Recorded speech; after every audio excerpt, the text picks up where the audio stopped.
Seguir siguiendo el corazón y coquetear con la intuición. Seguir creciendo y esquivando las rutinas. Muy buenas noches, ¿cómo están? Gracias a todas las personas que me siguen. Bueno, quiero arrancar con dos temas. El primer tema que realmente me preocupa y me siento un poco desilusionado, esa es la palabra, porque lo escuché lo escuché el domingo primero al viceministro de Obras del Ministerio de Obras Públicas y luego al presidente de la República. Y ahí quiero separar en dos el tema. Primer tema, dice el viceministro de Obras de que se encontraron con un tendal de maquinarias tiradas y en mal estado para el mantenimiento de caminos vecinales, rurales. Y que él necesita urgentemente arreglar, que ya habló con la gente de Petropar para la producción del combustible y llevar adelante este trabajo. Primer error. Lo transfiere el problema al presidente de la República. Y el presidente de la República, con muy mal tino, y lo tengo que criticar, y lo critico desde mi lugar de ciudadano y de técnico, dice: voy a apuntalarles con la compra de más maquinarias con la plata de Itaipú. Expresa él eso. Entonces, un poco, ahí quiero parar la pelota. Señor presidente, en toda tu campaña dijiste: voy a achicar el Estado. Así lo expresaste. Y yo compré ese discurso. ¿Cómo vas a achicar el Estado si vas a potenciar la compra de maquinarias pesadas para el mantenimiento de caminos rurales? El Estado es deficiente. En toda la historia del Paraguay se demostró la deficiencia del Estado paraguayo. Yo te voy a contar una cosa, presidente, y con mucho respeto te lo voy a decir porque conozco el tema. O sea, lo que implica es el mantenimiento de caminos rurales. Uno, tenés que tener un campamento al pie de cada obra permanente, con personal permanente, maquinaria permanente, personal de mantenimiento de maquinaria.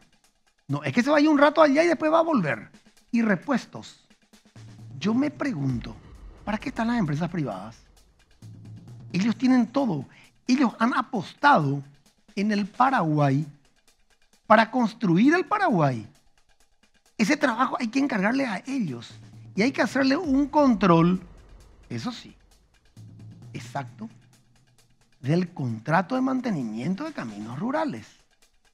Pero el camino no es comprar maquinaria. Vende la maquinaria como hierro viejo. Vas a ganar más plata. No funciona el Estado en ese trabajo. Para eso está el sector privado.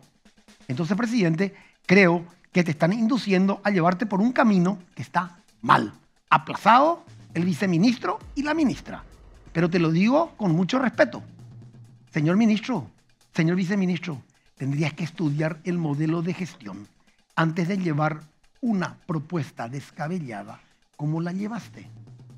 Esto se ha demostrado a lo largo de la historia del Paraguay que ese modelo no funciona. Muy bien. Segundo tema, que me encantaría debatirlo contigo, no tengo ningún problema, y te lo voy a demostrar. Segundo tema. Él habla de que el 75% de las rutas asfaltadas no tienen mantenimiento. Yo me pregunto una cosa, ya que el gobierno anterior cometió el error en el formato de los llamados a licitación para construcción de rutas y que dije N veces que nos vamos a encontrar en este gobierno que más del 90% de las rutas que se están construyendo van a tener problemas. Más del 90%. Y lo digo con mucha responsabilidad porque el Ministerio de Obras Públicas no tiene recursos humanos para controlar. Conclusión, ¿qué quiere decir eso? Que tenés que cambiar tu modelo de licitación, señor viceministro. Contale a la ministra. Porque creo que no están entendiendo el modelo de gestión que tienen que elegir para que funcione el Paraguay. En el mundo funciona de otra forma. Y eso yo lo sé de hace más de 10 años. Eso no, yo no me enteré ahora. Hace más de 10 años que me vengo plagueando por ese motivo. Pero, ¿dónde va a parar lo que mi plagueo? ¿A un balde? ¿O se entierra lo que digo? Porque no se quiere, porque el sistema es otro. Muy bien, pero te espero, ingeniero José Espinosa, para cuando quieras dialogar, porque yo quiero construir un Paraguay mejor. Entonces estoy dispuesto a dialogar y llevar adelante un modelo de gestión que nos va a convenir a todos, porque cuando una ruta se rompe, yo soy contribuyente y tengo que pagar. Entonces van a pagar una vez nomás, no 2 veces. Segundo tema, el bendito tema de la hidrovía, que los argentinos a lo largo de la historia, no los argentinos, los gobiernos de Argentina, nos han mentido, nos han esquilmado y nos han pasado por encima.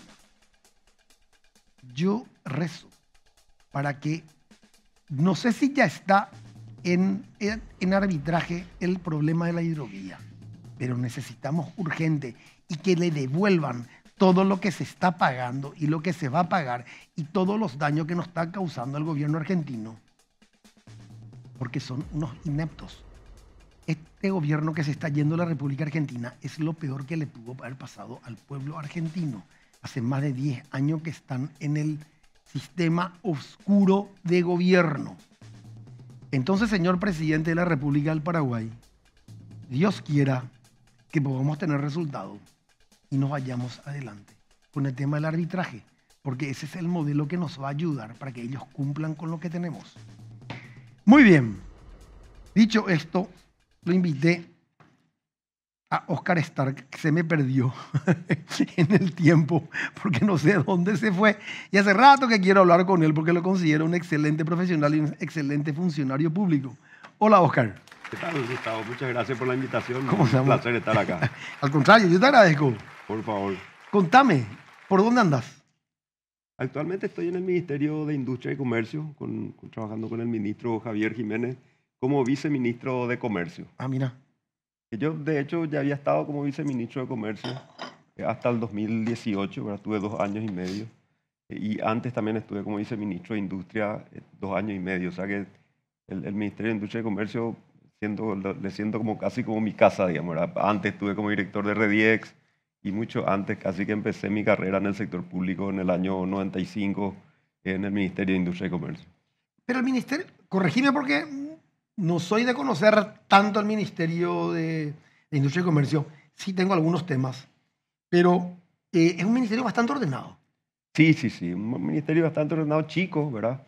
Unos 400 funcionarios más o menos y tenemos 4 viceministerios, ¿verdad? El viceministerio de Industria, viceministerio de Comercio y Servicios, que es el que está a mi cargo ahora, viceministerio de MIPYMES y el viceministerio de Inversión y Exportación, que es lo que era antes Rediex.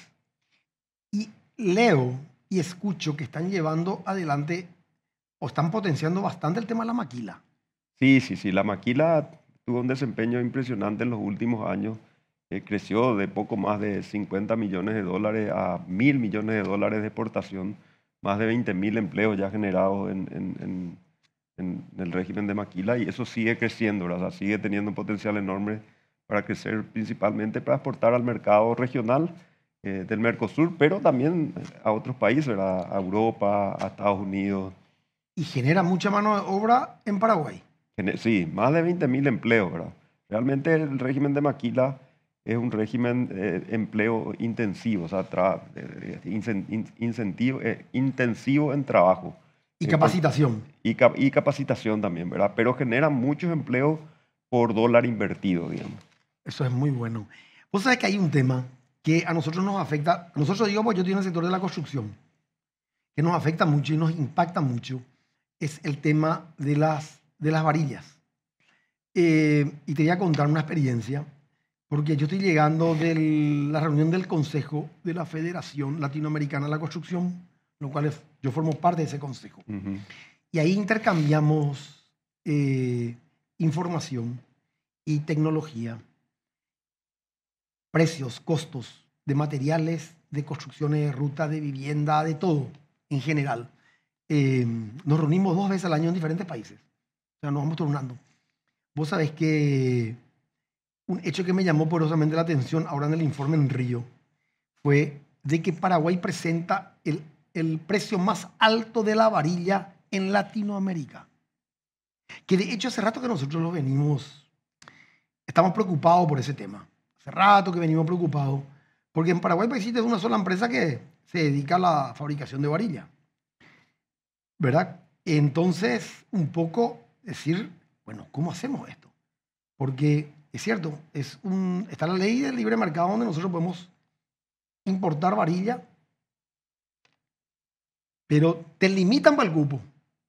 Y eso nos impacta terriblemente en el precio de la construcción. Pero nos impacta, yo te cuento, terriblemente.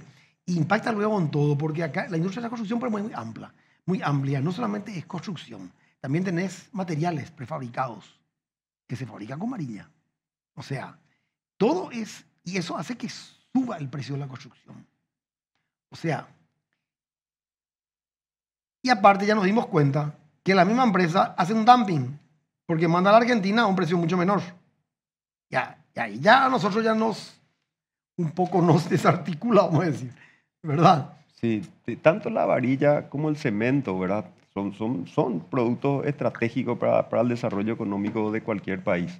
Tal es así que desde los inicios de la producción de cemento y de varillas de acero eran de propiedad del Estado, ¿verdad? O sea, INC y ACEPAR, las dos únicas empresas que producían esos productos eran de propiedad del Estado y tenían la exclusividad de todo el mercado nacional en su momento por considerar ese producto como un producto estratégico, un producto sin el cual el país no debería quedarse en ningún caso, ¿verdad? O sea, no debería depender de las importaciones para cumplir con las necesidades de la economía nacional, ¿verdad?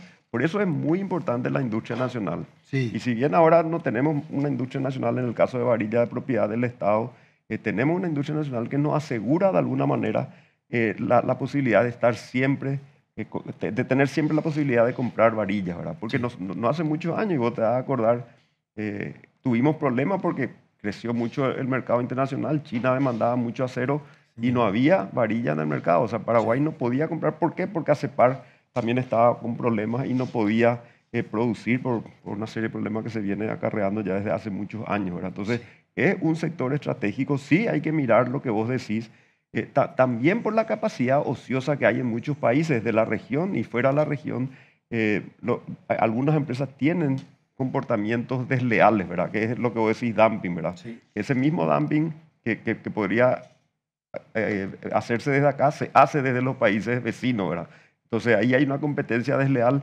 La mayor parte de la varilla viene de Brasil y Argentina, la que viene acá, y de industria con capacidades ociosas muy grandes que tienen la posibilidad de que cuando venden afuera, venden a precios más bajos. Pero sí, estamos de acuerdo, Gustavo, es un tema que hay que mirar, vamos a ponerle foco todos los informes que tengan, si nos puedes pasar y Sí, vamos vos sabés que inclusive yo cuando me fui yo soy mucho de visitar y irme a exposiciones de la construcción. Cuando puedo y me interesa un tema, yo ya me voy. Porque ahí se aprende. Sí. Y ahí vos ves lo que pasa en el mundo. Si no, no aprendes. Lo mismo son los congresos. Si no asistís a congresos, estás muerto. Ese es el lugar donde vos aprendés realmente las cosas. Vos sabés que yo estuve en Qatar cuando me iba a China a una exposición de la construcción.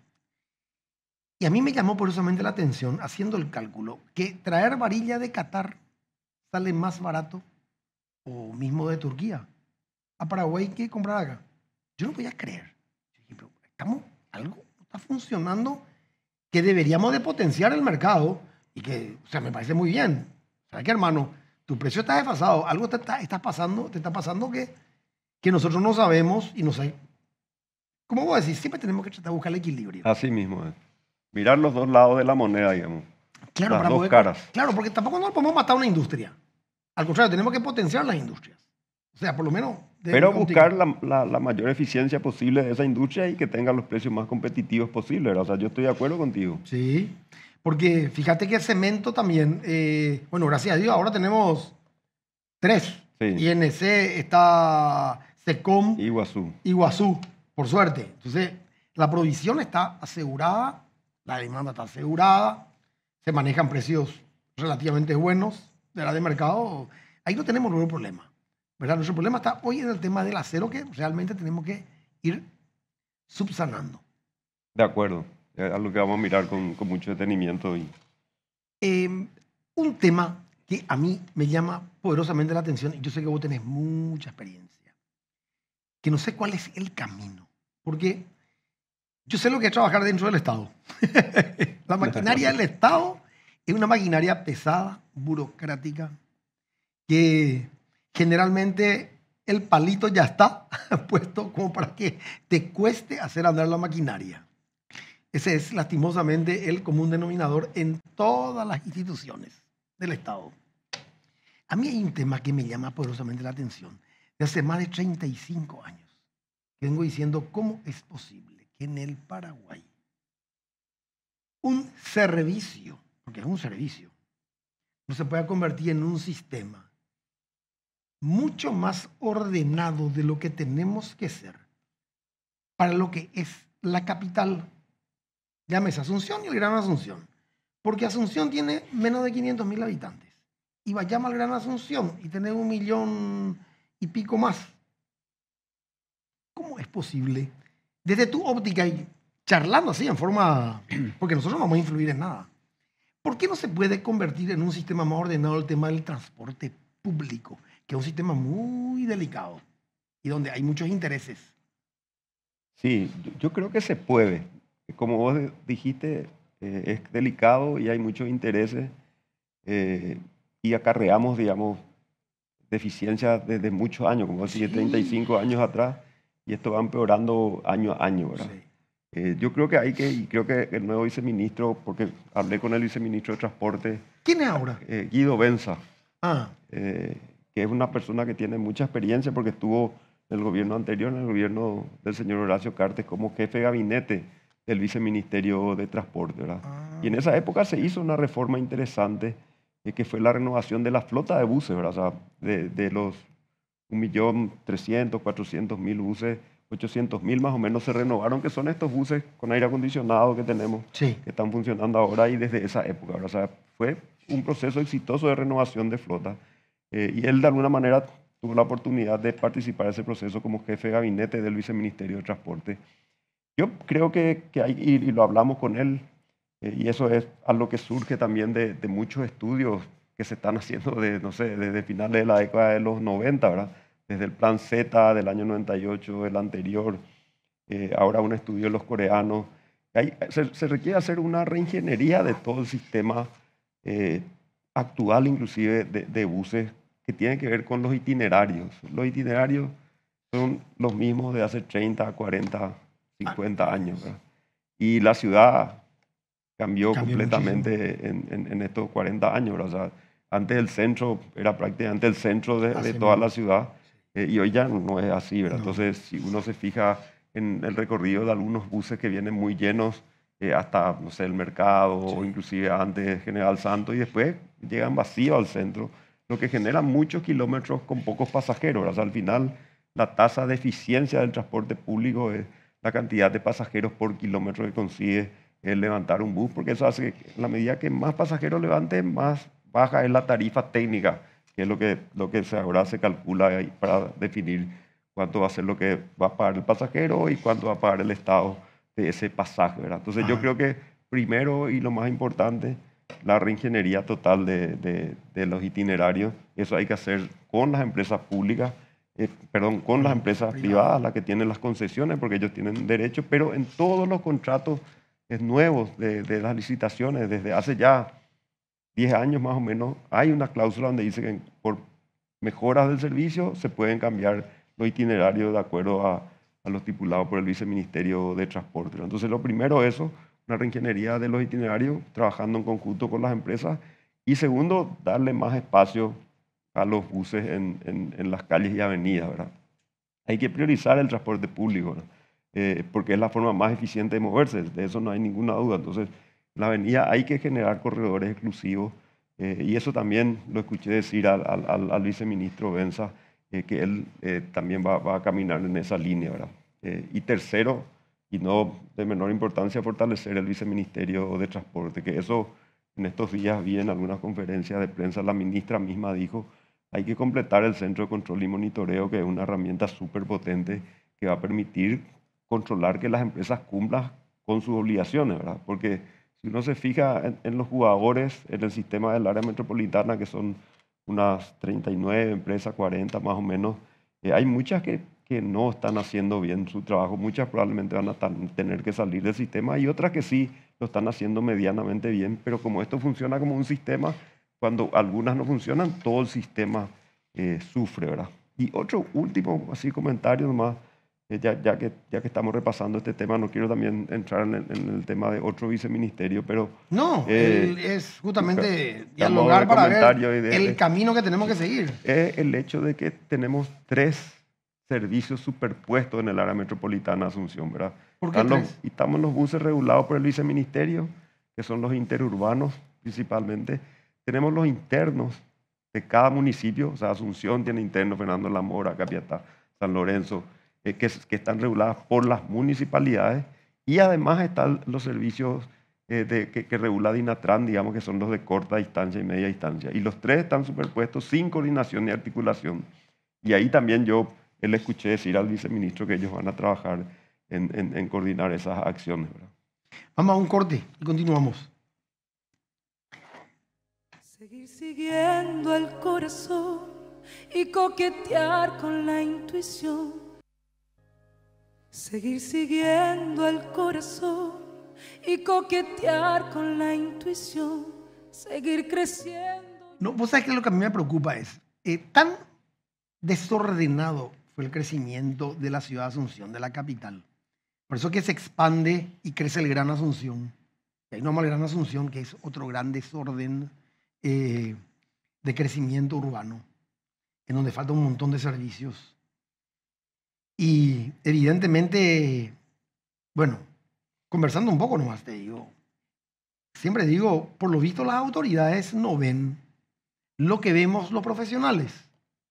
El ordenamiento un poco, porque en la medida que vaya creciendo el Gran Asunción, vos tenés que llevar infraestructura, todo te cuesta más caro. Así es. Y Asunción mismo no tiene todavía sistema sanitario completo. Calcula, la capital no tiene. Entonces la perrada quiere que el Gran Asunción tenga y no va a tener tampoco. O sea, de a poco van teniendo porque todo cuesta plata. O sea, la inversión es demasiado grande. O sea, tenemos que arrancar por acá. Por eso que yo digo muchas veces, no se logra hacer un sistema de transporte. ¿Y sabe por qué me llama la atención? Porque vos te vas a Europa, Francia, Alemania, Inglaterra, España. ¿Cómo lo que funcionan tan bien ordenados y tan coordinados todos? Una vez me tocó estar en Francia y ese día fue... No me acuerdo por qué regla de 3 el transporte era gratis. Transporte gratis. O sea, vos te paseabas por todo París gratis. Espectacular. Y encima está todo tan bien señalizado que vos tomás una línea y te marca su itinerario. Yo digo, ¿cómo ellos en una ciudad tan, o sea, urbanamente densificada, cómo logran tener un sistema perfecto? Y nosotros, que somos mucho menos, todavía no logramos coordinar lo que estamos hablando. Sí, pero es así, ¿verdad? O sea, realmente es... yo me fui a ver el sistema de transporte público de Tokio, ¿verdad? Híjole. Tokio es la ciudad más grande del mundo. Sí, señor. Yo estuve en Tokio también. Y tiene probablemente el sistema de transporte multimodal más complejo del mundo, ¿verdad? Y que, si bien tiene su deficiencia, porque en ciertas horas pico estás bien sobrecargado, pero funciona al final para mover 37 millones de personas en una ciudad que vive 24 horas. Exactamente. 24 horas vive. Y tienen, no sé, subterráneos, Sí. Trenes elevados, Sí. buses elevados, Sí. Metrobús, cable carril, de todos los sistemas, y todo funciona interrelacionado, inclusive con el tránsito, viejo. O sea, Sí. está todo manejado desde varias centrales de monitoreo. Pero algo súper interesante, y vos que sos arquitecto, Gustavo, entendés más de esto, el tema de cómo se desarrolló la ciudad tiene mucho que ver con esto, ¿verdad? O sea, entre más compacta sea la ciudad, más eficiente son los servicios que se prestan a esa ciudad de todo tipo, desde educación, salud, hasta transporte, energía, agua, alcantarillado, etc. Y Asunción tiene una muy baja densidad Creo Muy que baja es densidad. 46 más o menos. Ahora con el censo inclusive bajó Cayó. más otra vez esa densidad. Y el Gran Asunción mucho menor aún, ¿verdad? O sea, es como una no ciudad, ¿verdad? O sea, las ciudades se inventaron para juntar a la gente y nosotros tenemos una ciudad muy dispersa, lo que dificulta la provisión de servicios y la inversión pública, ¿verdad? Entonces, yo creo que tenemos que empezar a mirar eso también a lo que vos decías. No sé si en el corte o antes mencionaste el tema de cómo hacer que sea atractivo vivir en Asunción, ¿verdad? Claro. Tratar de concentrarle a la gente en la capital y eso nos va a ahorrar muchos recursos y nos va a volver más eficientes. Porque yo digo nomás, la gente que maneja el transporte, no sé cómo que se llama la asociación esa de ellos. Son tres asociaciones, Ah, ¿verdad? tres son. Sí, Yo pensé que había una nomás. No, la que dirigía. CETRAPAN, FETRAM y... Pero ¿cómo no se ponen de acuerdo para decir, así como me estabas explicando, yo no sabía el tema ese del transporte que tienen las ciudades del Gran Asunción Sí. y luego Asunción, para ponerse de acuerdo y trabajar todos juntos y en forma interrelacionada, de tal forma que no se corte el servicio y todos tengan una cierta cantidad o una bolsa común? Porque como estamos diciendo, todos están desordenados, que de repente allá tenés menos cantidad de gente que acá. Así es. Y encima Asunción tiene una particularidad. Nosotros tenemos 2 horarios pico nomás. 3. El horario de entrada a la ciudad, de salida a la ciudad, y al mediodía que más o menos Así se es, mueve así con mismo. con cierto volumen. Así mismo. Son 2 picos a la mañana, al mediodía que crece un poquitito otra vez y después al final de la tarde a partir de las 3:30, 4 de la tarde hasta las 6 de la tarde más o menos. Ese es un buen punto también, ¿verdad? O sea, y ese es el desafío, ¿verdad? Yo creo que se está empezando a trabajar muy bien en el Viceministerio de Transporte. Creo que Guido Benza está haciendo un buen trabajo. Hay que darle tiempo para Claro. seguir trabajando, fortalecer el Viceministerio primero para después avanzar en los cambios que tienen que hacer. Pero uno de los desafíos que hay que resolver es eso, ¿verdad? Si está concentrado en 4 horas, principalmente a la mañana 2 y a la tardecita, tardecita 2, nosotros capaz podamos darle exclusividad o darle prioridad a los buses en las calles y avenidas en esas horas nomás, ¿verdad? Claro. De 5:30 a 7 de la mañana, 7:30, y a la tarde de 4 a 6 de la tarde, ¿verdad? Y ahí eso ya va a mejorar muchísimo el flujo del transporte, porque en la medida que mayor sea la velocidad comercial del bus, más frecuencia tiene. O sea, el mismo bus, si hace a 20 kilómetros por hora, va a hacer 2 vueltas que uno que hace a 10 kilómetros por hora. Y en algunos corredores, actualmente es 5 kilómetros por hora la velocidad comercial promedio. En España, que es el más... Pero yo digo, porque de tal forma también que a la noche que veo que hay personal que trabaja de noche, que ya no encuentra muchas Sí, veces así es. transporte. O sea, bien, baja la cantidad de transporte, pero que la gente tenga el servicio.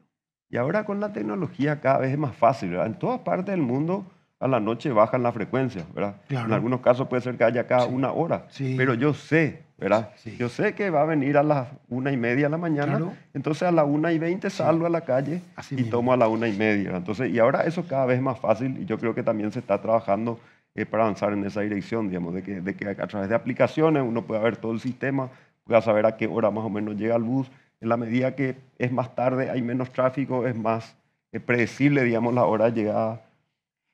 Yo me pregunto algo. ¿Cómo?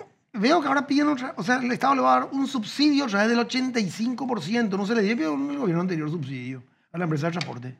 Corregime tampoco.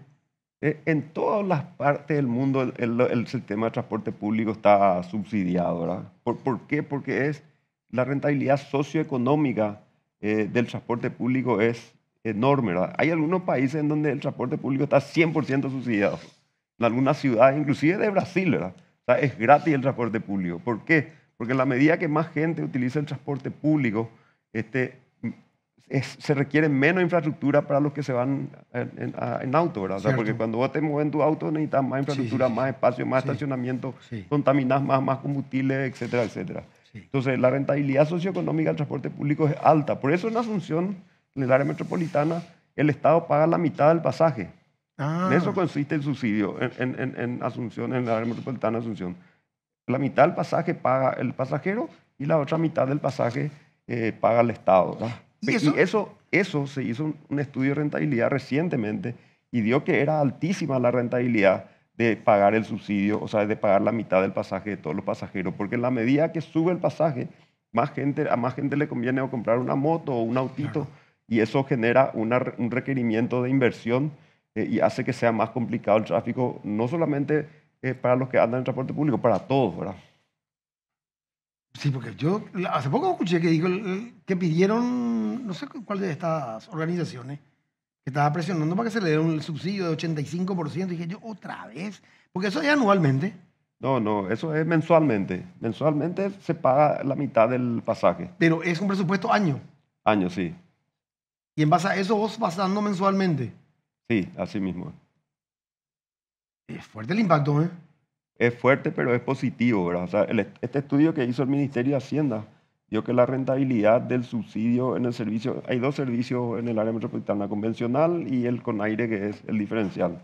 En el servicio convencional es del 160% la rentabilidad y en el servicio diferencial 130%. O sea, realmente la sociedad o la economía se beneficia. Cada persona que se va en el transporte público realmente de alguna manera nos subsidia a nosotros que viajamos más en transporte particular, ¿verdad? ¿Por qué? Porque ellos utilizan poquitos metros para desplazarse, ¿verdad? Porque Sí, en un entiendo. bus entran 70 personas Sí. y nosotros usamos muchos metros, en muchos casos, para desplazarnos solo en nuestro vehículo, después nos vamos a estacionar otra vez en un lugar. Y eso es lo que de alguna manera se compensa en parte nomás, pagándole la mitad del pasaje. Y quiero entender, y no funciona el sistema. O sea, el servicio no funciona porque todo el mundo se queja. Escucho yo, veo por la tele, por... Así es, por eso hay que hacer estas revisiones que hablamos y yo creo que esa es la línea de trabajo del nuevo viceministro de Transporte y va a avanzar en esa dirección. Y esperemos que lo haga con éxito, ¿verdad? ¿Cuál es tu opinión del tema del Metrobús? Porque, mira, en Latinoamérica funciona en todas partes. Solamente en Paraguay tenemos un problema. Sí, y es lo que yo te dije, ¿verdad?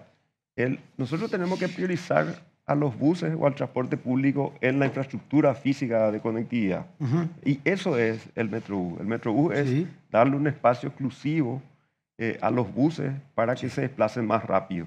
Y eso, de alguna manera, va en contra del que se viaja en vehículo particular. Pero es mucho más eficiente el bus que el vehículo particular y eso hay que reconocer, ¿verdad?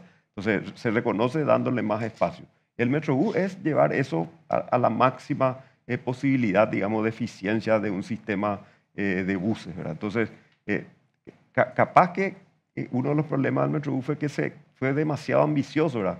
No era solamente el transporte el que se encaró, sino también la reforma de todo el entorno del transporte, porque gran parte de la obra era de desagüe pluvial, por ejemplo. Sí, ¿verdad? sí, sí, sí, Y sí. eso no tiene nada que ver con el transporte, No. pero no puedes dejar de hacer si vas a hacer una infraestructura vial encima de eso, ¿verdad? O era el tema de la zanja técnica, que era bajar los cables debajo de eso. Era una de las obras más grandes del sistema, ¿verdad? Pero si vos le das espacio, que eso es principalmente lo del Metrobús o lo del sistema de buses de tránsito rápido, el bus se mueve más rápido, eso hace que con menos buses vos tengas más frecuencia, básicamente. Yo en el año 2012 me fui a Colombia a ver el sistema de buses de Colombia, el Transmilenio, ¿verdad? El Transmilenio. Y después de terminar todas las reuniones, la persona que estaba ahí, el director que me estaba acompañando, me dijo, bueno, vamos a irnos a una exposición que queda 4 kilómetros de acá. Yo voy a ir en mi auto porque vine en mi auto y vos andate acá con mi asistente en el Transmilenio, ¿verdad? Nosotros nos subimos al Transmilenio, en 15 minutos llegamos, ¿verdad? Y nos quedamos a esperarla ahí encima de una pasarela que había. Él tardó 45 minutos en llegar, ¿verdad? Y ahí se veía claramente, hasta ahora tengo la foto porque mi Facebook me recuerda todos los años, cómo había 2 carriles de autos y había 1 carril y medio para bus, ¿verdad? Solo para bus. 1 carril y medio porque donde había parada eran 2. Claro. Y el del auto se reducía a 1 nomás. Y la fila de autos estaba totalmente trancada y los buses circulaban sin ningún... O sea, era lo más racional en términos de priorización de movilidad urbana, ¿verdad? O sea, se prioriza el transporte público por encima del transporte particular y es más eficiente moverse en transporte público que en... Y, o sea, yo lo que digo nomás, el Ministerio de Obras Públicas, yo sé que no es tu área. Sí, sí, No yo era vamos tu a dejarle área. al viceministro No, yo sé. de transporte que... Él va a tener que trabajar ahora. Digo nomás, él nos hace que asesorar por gente de planificación urbana de tal forma a lograr esa eficiencia en el tema de lo que justamente estaba hablando. Yo creo que por acá tenemos que llevar este tipo de transporte, acá hacer el tema de la vamos a decir, rutas prioritarias para solamente Sí. el transporte, que el resto Corredor circule. exclusivo. Claro, Sí. corredores exclusivos. Pero ¿no tiene el ministerio eso? No, no, yo creo que sí. Yo creo que se están alineando los astros para que eso suceda. Ahora, tenemos un estudio reciente que se hizo con la cooperación de Corea, que de alguna manera reconfirma lo que ya decían los estudios anteriores, pero con datos nuevos. Tenemos la encuesta de movilidad que se hizo recientemente también con el INE, que ¿Ah, nos sí? da los datos de cómo se mueve la gente. La gente ya no se mueve más desde la periferia hacia el centro. Se mueve en diferentes maneras. Ahora se mueve entre ciudades, entre Luque y San Lorenzo, entre San Lorenzo y Fernando de la Mora. Algo que en muchos casos vos tenés que venir desde Luque hasta Asunción para irte después a San Lorenzo, ¿verdad? Porque no Qué hay locura. mucha interconexión entre esas ciudades, ¿verdad? Si bien hay un tráfico, o sea, eso es lo que hablamos al principio Sí. de la reingeniería de todos los itinerarios. O sea, tenemos los estudios hechos, tenemos la encuesta de movilidad, tenemos un nuevo gobierno que está empezando, Sí. las reformas son más fáciles de hacer al inicio del gobierno, tenemos un viceministro que conoce este tema y que es consciente de que hay que fortalecer el viceministerio para avanzar. O sea, yo creo que están dadas las condiciones para que realmente se avance en la modernización del transporte público. Pregunto porque no sé. ¿No es conveniente ir bajando la escala de los transportes de mayor tamaño a menor tamaño para las ciudades? Sí, eso también sale en el estudio, ¿verdad? El estudio de los coreanos dice que tienen que haber 3 o 4 medidas de buses, ¿verdad? Un bus grande, que son los de 12 metros que nosotros usamos principalmente, otro más pequeño de 9 metros, que de acuerdo a la frecuencia de los horarios, de los itinerarios se utilicen, y otros más pequeños que sirvan de alimentadores, ¿verdad? Que entren a los barrios. Pues ellos dicen, no es razonable que un bus de 12 metros tenga que Claro. estar entrando hacia los barrios para buscar pasajeros, que en algunos casos entra 10, 20 cuadras para buscar 2, 3 pasajeros, ¿verdad? Entonces, Sí. que hayan como un sistema tronco alimentado, que es Sí. otra de las sugerencias también de los coreanos, que ya era de los japoneses en su momento, del equipo israelí que trabajó en su momento, de que haya un troncal principal y alimentadores para ese troncal con buses más pequeños, por ejemplo, ¿verdad? Pero básicamente no quiero hablar mucho más de este tema porque es un tema que no toca mi área institucionalmente No, ahora. es para saber, porque yo te Pero- cuento que soy pero- neófito. Pero hay muchos estudios hechos, creo que hay voluntad, hay conocimiento de parte del Viceministerio de Transporte. Para No, por eso te avanzar pregunto, en- de tu experiencia, como estuviste mucho Así tiempo es. ahí, ¿cuánto tiempo estuviste vos ahí? No, yo estuve 4 meses más como viceministro, ¿verdad? Pero antes estuve 2 años y pico en el sistema de buses de tránsito rápido. Y antes también ya había visto desde RDX el tema de. Sí, del porque transporte yo te público. escuchaba hablar hace años en el tema de transporte, que estaba luchando contra los personajes de esto. Pero porque realmente, vos sabés que la población, o sea, la gente, no tiene un conocimiento del tema del transporte. O sea, la gente, o sea, nosotros nos quejamos y siempre decimos, ¿por qué el sistema no funciona de otra forma? O sea, no es un sistema, un servicio. O sea, que se convierta en sistema para Así que es. todos trabajen Así es, juntos así es. y esto sea una cosa mucho más ordenada como tiene que ser. Por eso nomás lo que te estaba preguntando para, Eso es así para y conocer. es factible hacer y creo que le conviene a todos, inclusive a los empresarios del transporte, ¿verdad? No, pero Entonces, a todos nosotros, a lo y mejor a- dejamos y a el la- auto y nos subimos Así mismo, al servicio de transporte. así mismo. O sea, vamos a achicar totalmente en las calles el tema del congestionamiento que tenemos, que es terrible. Y también pensar en la multimodalidad, ¿verdad? O sea, el tren de cercanía también es Bueno. en parte la solución, ¿verdad? O sea, el tren de cercanía, Sí. pues, si funciona como un troncal importante, Sí. hay que reorganizar el sistema de buses para que sirva de alimentador al tren de cercanía. Entonces, desde todas las ciudades, vos te vas hasta el tren, venís en el tren cómodamente leyendo libros, diarios, lo que quieras, escuchando música. Hace 12 años que soy fanático de ese sistema. O sea, más de 12 realmente. Porque estando en Alemania, ahí es perfecto. Es increíble cómo funciona. Y me podrás decir, espera un poco, pero ¿qué población maneja esa ciudad? Es una ciudad chiquitita. Y como vos decís, vienen los buses Así es. y van No, vos te vas alimentando en al sistema. bicicleta, Claro. en moto, hasta la estación de tren, ahí tomas el tren y llegas hasta la ciudad, ¿verdad? Por eso yo digo, tenemos que potenciar, como vos decías, el tren de cercanía. Así es. Aparte de eso, va a traer otro desarrollo más para las estaciones. Sí, totalmente. Así De mismo. cada parte de las diferentes ciudades que va atravesando y va llegando. O sea, eso yo creo que es un tema que el gobierno nacional va a tener que meterse de lleno y convencerse de que va a ser una solución para nosotros. Independientemente que la gente haya entrado a una franja de dominio y se haya metido y va a tener que volar, porque Los paraguayos pues somos desordenados Sí, así es. y no queremos luego. No, y hay que pensar en el bien general, digamos, ¿verdad? Sí. Y teniendo en cuenta y atendiendo también las necesidades de esa gente, que no es tanta gente tampoco la que está, y se puede resolver probablemente ese problema, ¿verdad? Yo creo que sí. O sea, voy a pedirle una reunión al viceministro para entrar Sí. y ver cómo se le puede ayudar. Porque, como yo siempre digo, la comunicación es importante. Fundamental. Y la gente tiene fundamental. que ir entendiendo. Y la gente tiene que ir apoyando. Porque no hay otra Si la forma. gente entiende y se apropia del proyecto, en el momento que salga gente que está en contra, que siempre va a haber alguna Sí. gente que está en contra, la gente, esa mayoría va a hacer que realmente se continúe el proyecto y no que una poca cantidad de gente organizada consiga su objetivo en contra de muchos que no estamos organizados y por eso no podemos salir a defender estos proyectos, ¿no? Vamos un poco al Ministerio de Industria. ¿Se va a declarar una zona franca hacia el este o no está previsto eso? No, en principio no está. Nosotros tenemos un régimen de zonas francas, ¿verdad? Y que cumpliendo con ciertos requisitos se puede habilitar una zona franca que tiene que estar cercada, tiene que tener un puesto aduanero. Y tenemos también el régimen de turismo, ¿verdad? Que rige ya no solamente para la zona de la frontera, sino para todo el país, para no residentes, ¿verdad? Que justamente lo que busca es que una persona no residente, un turista, pueda comprar sin pagar los impuestos. Y eso genera una cantidad de beneficios. O sea, el IVA tributa mucho menos, tiene menos impuestos en general esos productos porque hay una lista de productos que están en el sistema de régimen de turismo. Y eso es lo que constantemente se está revisando. Los productos cambian, ¿verdad? Porque los mercados también cambian, el interés de los turistas cambian. Y en eso trabajamos mucho con los comerciantes de frontera, ¿verdad? Específicamente en el tema zona franca, hay dos zonas francas que funcionan ya hace más de 20 años, 2 décadas, ¿verdad?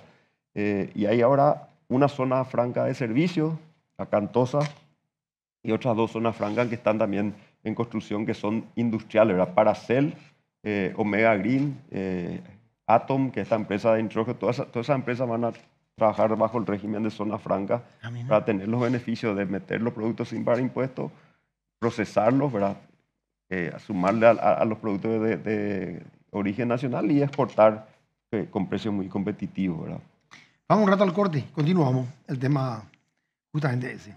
Al corazón y coquetear con la intuición, seguir creciendo y seguir siguiendo al corazón y coquetear con la intuición.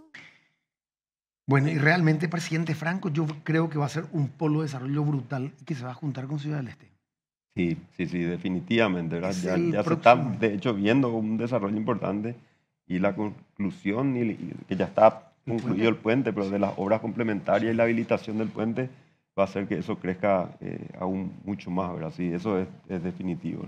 Yo creo que van a aterrizar ahí cualquier cantidad de turistas. Por eso que le estaba diciendo al presidente de la DINAC, tenés que concesionar los aeropuertos. El Estado tiene que recibir, nomás el Estado no tiene que apostar. Al revés, o sea, si vos vas a entrar en un crédito, invertir en otra cosa, concesionar los aeropuertos. Ese es un tema clave para que llegue la gente. Sí. Es algo también que hay que evaluar en detalle y ver. Pero sí, necesitamos mejorar nuestro aeropuerto, los servicios de aeropuerto, las conexiones que se generan a partir de ahí, ¿verdad? Sí. Y eso todo tiene que ver con la administración aeroportuaria. Y otro punto de desarrollo que va a hacer Camero Peralta, ¿eh? Sí. Eso Tienen que empezar a estuve evaluar mirando ustedes. dice que es impresionante el desarrollo que se está generando ahí con el puente y el tema del corredor bioceánico y los Sí. servicios que van a ser necesarios, que hay inmobiliarias que ya están haciendo lotamiento, hay inversión en hoteles, inversión en restaurantes, estaciones de servicio. Eso también va a convertirse en un puesto importantísimo de la frontera y que no va a terminar ahí, ¿verdad? Porque al generarse tráfico por toda esa zona del Chaco para cruzar hasta Argentina e ir hacia el Pacífico, el Sí. desarrollo que va a generar Cuesta captar qué es lo que tenemos que desarrollar en cada zona para la industria. Y Para nosotros instarle, estamos vamos a decir. trabajando en eso, ¿verdad? Hay un plan nacional de logística que justamente tiene ese enfoque, ¿verdad? Y donde probablemente lo nuevo que hay o el agregado que hay es el corredor bioceánico, pero que tiene que ver con muchas otras cuestiones, ¿verdad? O sea, tiene que ver con normas que unifiquemos con los países como Brasil y Argentina, que van a ser los principales demandantes probablemente de ese corredor, para que el camión, para que sea el mismo camión, para que las regulaciones sean las mismas, para que sea fácil, digamos, que un camionero brasilero o un argentino cruce por el corredor. Y mucho que tiene que ver con los trámites hay que hacer, que sea fácil hacer los trámites. En general, en este caso me estoy concentrando en el corredor bioceánico, pero en general la logística tiene que ver con eso, ¿verdad? O sea, que en el menor tiempo posible uno pueda sacar de su fábrica un producto y llegar hasta la frontera o hasta el destino final, ¿verdad? Y ahí hay mucho trabajo que hacer y eso está enfocado en el Plan Nacional de Logística. Mucho tiene que ver con la tecnología también, ¿verdad? O sea, algo que estamos mirando y que me reuní con alguna gente que trabaja en esto en Argentina es el tema de optimizar la utilización de camiones. O sea, en muchos casos uno ve camiones vacíos que están transitando en nuestra ruta y eso es porque no hay una coordinación buena para que el camión venga con una carga, se vaya con otra carga, solamente salga cuando ya va a cargar, no sea necesario que espere en el puerto 1, 2, 3, 4 días. Y eso es un capital que está parado ahí sin utilizarse y que está haciendo que sea menos eficiente el transporte de carga, ¿verdad? Entonces, hay muchísima tecnología que puede ayudar a que la logística sea mucho más eficiente de lo que es ahora, actualmente. A ver, mi percepción, vos corregime. Yo creo que a nosotros nos cuesta más tener acceso y el paso a la Argentina que al Brasil. O sea, nos ponen más trabas para ese los argentinos. Y ese es un problema histórico, ¿verdad? En estos días vi la presentación de un libro de 2 tomos muy interesante de Fabricio Vázquez, que es la historia del mundo rural paraguayo, ¿verdad? Desde la época de la colonia, ¿verdad? Y él menciona, me fui a la presentación, fue en el Banco Central, y él dijo ahí, ahora estamos hablando del peaje, pero esto pasaba ya en la época de la colonia. La época de la colonia había un impuesto que se cobraba en Buenos Aires que hacía que nuestras exportaciones sean más caras y que generaba un problema para la salida por Argentina o por el Río de la Plata. La verdad es que la manera más eficiente que tiene Paraguay para salir es por ese camino, ¿verdad? Pero es también cierto que tuvimos recurrentemente a lo largo de las décadas y de los siglos inclusive problemas con Argentina y que hay que tratar de resolver, ¿verdad? O sea, para eso hay un acuerdo de la hidrovía, porque este es un recurso compartido entre varios países y no hay que cansarse de negociar y tratar de resolver eso, porque esa es la manera más eficiente de salir hacia el océano, ¿verdad? O sea, hacia el comercio exterior, básicamente, de los productos paraguayos. El 80% de los productos paraguayos entran y salen a través de la hidrovía, ¿verdad? Sí. Y el 95% de la flota que mueve ese 80% es paraguaya, ¿verdad? Entonces, ahí para Paraguay es fundamental la hidrovía y tenemos que seguir insistiendo para que funcione de la manera más eficiente posible. Pero ustedes no hacen reuniones así del Mercosur, porque viste que no salvamos nunca las asimetrías con ellos. Y veo nomás que siempre a nosotros nos ponen las trabas. Las mayores trabas tienen los paraguayos. El resto acá entra como Juan por su casa. Así es, así es. Pero eso es histórico también, ¿verdad? Paraguay fue históricamente un país muy libre y muy abierto, ¿verdad? O sea, importaciones y exportaciones con relación al Producto Interno Bruto, Paraguay es 3, 4 veces más abierto que cualquier otro país del Mercosur, ¿verdad? Y eso hace que nosotros suframos las consecuencias de lo cerrado de nuestros países vecinos y nosotros no impongamos restricciones del mismo tipo. Lo mismo pasa lo que estábamos hablando antes de la varilla, ¿verdad? O sea, Sí. la varilla entra muy fácilmente, entraba, ¿verdad? Antes de esta regulación muy fácilmente a Argentina, Brasil, de Asia, de donde sea, pero para salir de acá, irse a los mercados vecinos no es tan fácil, ¿verdad? No. Lo mismo pasa con el cemento, ¿verdad? Entonces, en algunos casos, inclusive es una cuestión de reciprocidad este tema del trato. Bueno, nosotros también vamos a controlar, vamos a ver que entre solamente lo que necesita el mercado, también proteger un poco la industria nacional, ¿verdad? Pero sí, a pesar de todas sus deficiencias, el Mercosur es muy importante para Paraguay. O sea, más o menos la mitad de nuestros productos exportados van al Mercosur sin pagar ningún arancel. La mitad luego. Sí, cerca de la mitad, ¿verdad? Y además de eso es el mejor comercio. O sea, los productos con mayor valor agregado van al Mercosur. Entonces, los que más empleo generan van al Mercosur y van sin pagar arancel, ¿verdad? O sea, esa es una realidad. Es verdad, no estamos en el lugar donde pensábamos estar, de acuerdo a lo que estaba establecido en el Tratado de Asunción. Tenemos mucho por caminar todavía y nosotros somos los más perjudicados, así como vos mencionás. Sí. Pero también es cierto que el Mercosur le favorece al Paraguay una gran cantidad de productos. Sí, nos cuesta terriblemente lograr la simetría. Terrible, en todos los órdenes. O sea, vos donde miras te ponen trabas. Por ejemplo, hay una licitación internacional. Sí, sí, sí. ¿Vos te querías construir a Brasil? Cada estado tiene una Así legislación. mismo. En el caso del comercio es lo mismo, ¿verdad? O sea, vos decís, las trabas no arancelarias, actualmente ya no existe traba arancelaria, está totalmente liberada aranceles. Pero las trabas arancelarias son principalmente estaduales. Así que regulaciones, como decir, la que hay para la construcción, Sí. es también la que hay para el comercio en muchos casos, ¿verdad? Increíble, no quieren liberar ellos, ¿eh? O sea, cada uno viene con una historia nueva. Así, ellos tienen el famoso ICMS, que es como una especie de impuesto interno dentro de Brasil, ¿verdad? Sí. Que también sufre y más un producto que entra desde fuera de Brasil, ¿verdad? O sea que hay esperanza de mayor crecimiento industrial en Paraguay. Sí, sí, sí, no, totalmente, ¿verdad? Yo creo que hay muy buenas perspectivas de crecimiento. De hecho, Paraguay creció más que el resto de los países de la región ya en los últimos 15, 20 años. Pero de aquí en adelante yo creo que hay perspectivas muy buenas de crecimiento. Estas inversiones grandes que se están haciendo de Paracel, de Omega Green, de Atom, son inversiones que van a cambiar de alguna manera la estructura productiva del país, ¿verdad? O sea, como pasó en otros países en Uruguay, ¿verdad? O sea, acá cerquita, con inversiones que se hicieron en el año 2006, 2007, 2008, no tantos años atrás, cambió completamente la estructura económica de Uruguay. O sea, actualmente el principal producto de exportación de Uruguay es celulosa, ¿verdad? Vino una planta, después vino otra, después vino otra. Eso generó una cadena hacia atrás de deforestación, de transporte, que hizo que Uruguay tiene un Producto Interno Bruto per cápita de más de $20.000 ahora. Pero tienen un ordenamiento impositivo y una estructura muy bien delineada, donde todo el mundo se alinea. Esa es la parte aplaudible de ellos. Y eso es el desafío que nosotros tenemos, ¿verdad? Y yo creo que están dadas las condiciones. El presidente Peña está caminando en esa dirección de tratar de ordenar el país, de formalizar el país. Y eso va a completar lo que nos falta para dar ese saltito hacia el grado de inversión y hacia que tengamos mucha más inversión extranjera directa de la que tenemos ahora. Que yo creo que van a aterrizar más, ¿eh? Con este pelote de la Argentina. Argentina no va a salir de su lío, ¿eh?